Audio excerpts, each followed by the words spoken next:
Olá, povo de Deus! Estamos aqui mais uma vez para lermos a palavra sagrada no capítulo 3 de 1 Pedro, do 1 até o 7. Mas, primeiramente, gostaríamos, eu, Ana Lúcia e Sônia, gostaríamos de pedir para que se inscrevam no nosso canal, deem o seu like e compartilhe. Bom, então nós vamos fazer uma reflexão hoje de primeira epístola de Pedro, 1 Pedro, capítulo 3, do versículos 1 ao 7 hoje. Nós vamos dividir, em dois momentos. Os deveres das mulheres e maridos cristãos. Semelhantemente, vós, mulheres, sede submissas aos vossos maridos, para que também, se alguns deles não obedecem à palavra, sejam ganhos em palavra pelo procedimento das suas mulheres, considerando a vossa vida casta em temor. Para entendermos um pouquinho do contexto, trazer para os dias de hoje, de 1 Pedro, do versículo 3, vamos fazer um breve comentário daquela época. Naquela época, era a chegada do cristianismo, né?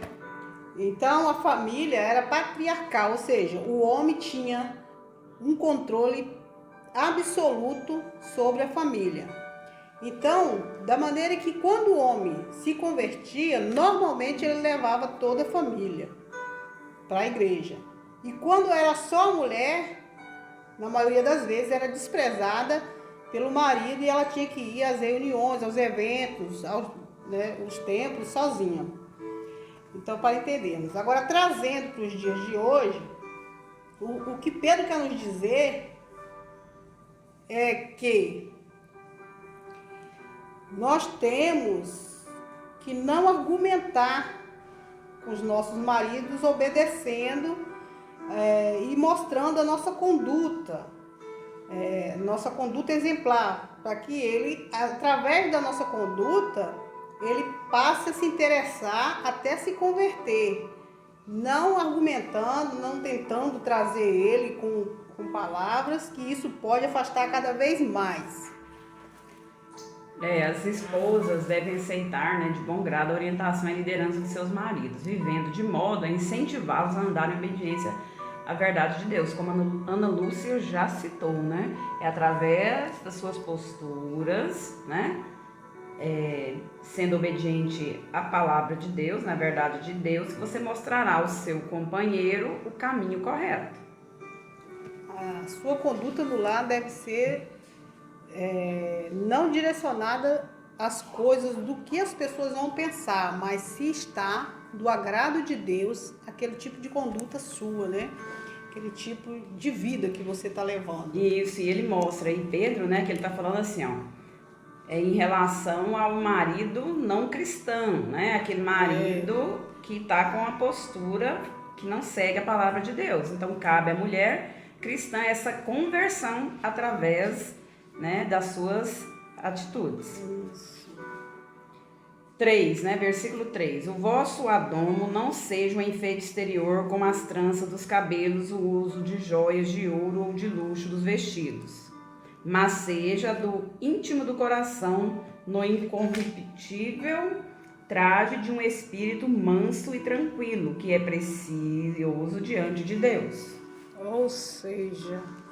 Ou seja, não a beleza exterior, ela deve falar mais alto do que a beleza interior, porque a beleza exterior, ela passa, não permanece, mas a beleza interior, ela permanece. Ou seja, a busca do alimento espiritual, a busca do alimento espiritual, ela permanece para sempre, o conhecimento espiritual. Mas a beleza exterior, fala aqui, dá um exemplo de enfeites, de adornos, que a mulher usa, laços no cabelo, etc., tranças, essas coisas, elas vão passar, porque ali é vaidade, passa. Então, que não se coloque em ostentação acima da vontade de Deus, Não quer dizer que a pessoa não use, que ela não se arrume. Tem que se arrumar, mas que leve em conta o interior. Isso, Pedro tá dizendo aqui, né? Ele vem mostrar, na verdade ele não está acusando as mulheres de se vestir bem, né? De ter joias, né? De ter toda aquela vaidade, né? Todo aquele cuidado, né? Ele está enfatizando a importância do caráter da mulher, né? Que ela não passe por essa vida presa a coisas passageiras, né?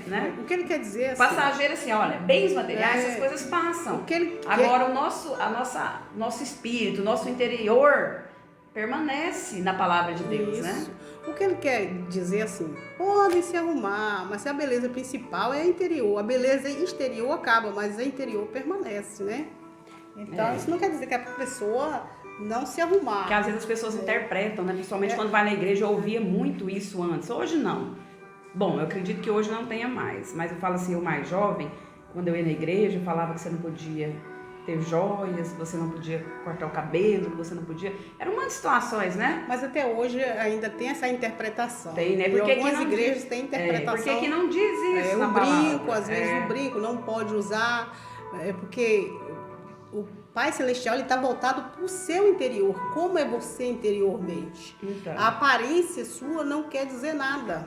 Então, e agora Pedro confirmou isso aqui para mim. A não ser que você leve em conta a ostentação e esqueça de se preencher por dentro. Agora, você sendo um vaso de honra preenchido por dentro... Ele fala aqui, né? Não é errado você querer ter bens materiais, você querer se vestir bem, ter joias.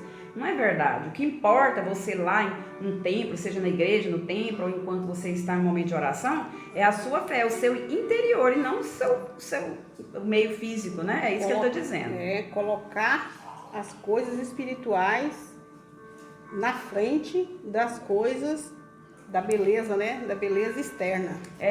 O incorruptível aí que ele fala do traje representa as qualidades internas que não se estragam ou gastam com o tempo, que é as joias, a veste, né? Essas então, coisas passam, né? Estragam, passam, acabam, corroem, dependendo da pessoa, quando a pessoa é focada muito nessa beleza e fala assim, focada, fala assim, colocando em primeiro lugar do que o seu interior, né? Então isso aí corrói, prejudica o seu espírito, né? Prejudica a sua evolução. Porque na verdade, quando você coloca essas coisas tudo na frente e esquece de se preencher espiritualmente no coração, esquece de colocar Deus no coração, você já se afastou da presença de Deus. Então você já afastou, né? Então isso aí já está fora de cogitação. Porque assim se adornavam antigamente também as santas mulheres, tá vendo? Olha, as santas mulheres daquela época se adornavam, que esperavam em Deus e estavam submissas a seus maridos. Como Sara obedecia a Abraão, chamando-lhe de Senhor, da qual vós sois filhas, se fazeis o bem e não temeis nenhum espanto. Né? Agora nós vamos falar do versículo 5, dos versículos 5 e 6.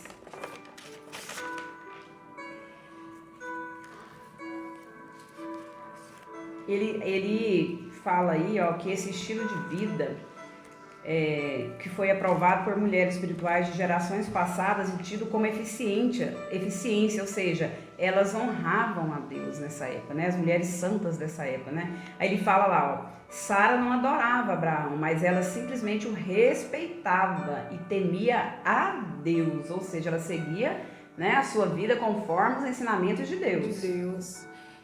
Agora vamos falar dos relacionamentos, né? Que tem que existir a liderança mesmo, a liderança do homem, mas as decisões, homem e mulher em família, devem ser tomadas, conversadas, dialogadas, tendo respeito da mulher para com o homem e o respeito do homem para com a mulher. Então, o direcionamento da palavra final deve ser do marido, mas que tem que entrar em um consenso. E ele fala aí, ó, quando Sara chamava ele de Senhor, né? O que Pedro vem nos mostrar aí? Que a mulher, ela não tinha medo do homem, né? Na verdade, ela tinha respeito, ela colocava em prática os princípios de um relacionamento conjugal santo. Né? Voltado a Deus, né? Isso, ela tinha temor a Deus, né? Ela tinha temor a Deus. Por isso era considerado o quê? A mulher o quê? santa, né? Uma mulher que se direcionava a Deus, né? Igualmente vós, maridos, vivei com elas com entendimento, dando honra à mulher como vosso vaso mais frágil, e como sendo elas herdeiras convosco da graça da vida, para que não sejam impedidas as vossas orações. Então, o que está falando aqui no versículo 7 é que tanto o homem como a mulher somos herdeiros da graça da vida. Os dois, não tem um melhor do que o outro. Agora, o relacionamento tem que ter um respeito mútuo e o homem tem que honrar a mulher, porque desde o momento que ele tirou ela de dentro da casa do pai e da mãe, ele tem que honrar ela e tem que protegê-la.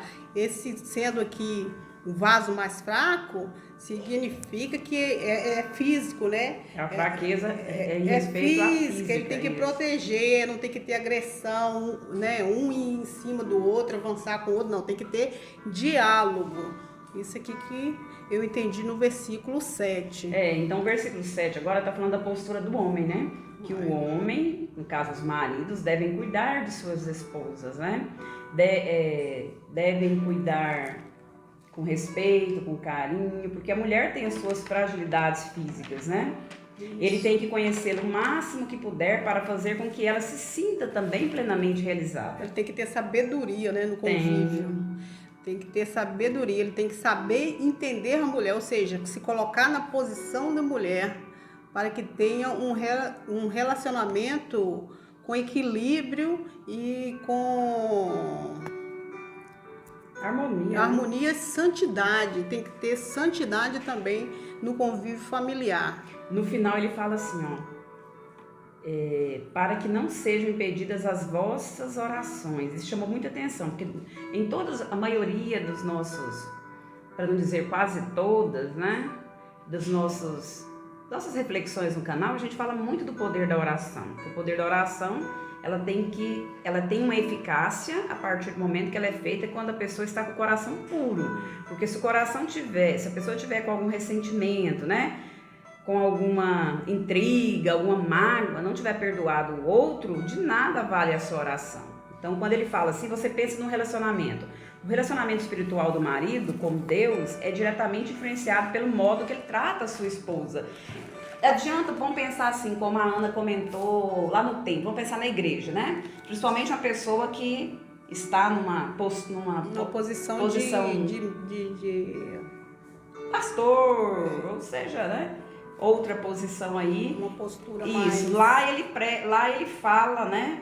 De toda a beleza, da palavra, de todo o sentido que a Bíblia vai trazer, né? Em casa não tem essa postura com aqui a gente está falando de relacionamento, mas serve também com o irmão, com o próximo. Aí ele vai fazer uma oração, ou a esposa. Se ele está tendo essas divergências, essas situações, e não entram num consenso, né? Não entram no equilíbrio, na harmonia, de nada ali servirá a oração. Né? Então, para que a oração seja ouvida por Deus, seja de eficácia, o casal tem que estar em comunhão com a palavra de Deus. Ele é líder em casa, né? Como pai, é líder em casa. Para ele ter uma liderança boa dentro de um templo ou igreja, etc., ele tem que estar bem familiarmente. Não adianta ele pregar uma coisa dentro do templo e em casa ele não viver aquilo. Ele tem que viver, ele tem que estar bem com a família para que ele esteja bem também no templo, porque senão as orações dele não vai valer. Não vai valer. Então, pessoal, é isso, né? A mensagem de Pedro hoje, né? 1 Pedro, capítulo 3, versículos de 1 a 7, é mostrar, né? A postura, né? Quais os deveres da mulher em relação ao marido e do marido em relação à mulher, né? Espero que tenhamos deixado aí, né, a mensagem, porque nós estamos falando conforme a palavra, não é a nossa opinião, é como diz a palavra e como nós vivemos hoje, né? Por que a gente vê tanta discórdia, tantos relacionamentos hoje não dando sequência, às vezes tem tantos sentimentos um pelo outro e acabam se perdendo no tempo devido a essa falta de Deus, né? Porque antigamente, quando falava-se do casal, daquela época, casal tradicional, né? Aquela família tradicional é quando tinha aquele momento, né, da família orar juntos, né? Hoje a gente se vê muitas falhas, nós falhamos muito nisso. Às vezes o marido é convertido e a mulher não é. Às vezes a mulher é convertida, vive a palavra e o marido não é. Aí existe essas Diferenças, né? divergências, né? Familiar que devem ser trabalhadas. A mulher tem que ter sabedoria para conviver com isso e o homem também tem que ter sabedoria. A mulher sabe edifica A sua casa, né? Bom, então nós vamos estar encerrando aí. Desde já quero agradecer a todos que estão inscritos neste canal. Peço que façam os seus comentários. Os seus comentários é de grande importância para o crescimento do canal. Dê o seu like, compartilhe este vídeo com o máximo de pessoas que vocês puderem. Então peço neste momento a Deus que vá ao encontro de cada um que está nos ouvindo, que abençoe, dê-lhe sabedoria, discernimento para continuarmos, para que vocês continuem essa jornada por aqui. Amém? Amém. Que Deus Pai possa estar lhe dando direcionamento, assim como a nós também, que Ele nos abençoe e nos proteja, nos guie e estejam com a gente. Deem o seu like, compartilhe, inscrevam no nosso canal, estejam contribuindo para a divulgação da palavra sagrada, que é o alimento diário para as nossas vidas. Que a paz de Deus esteja com todos.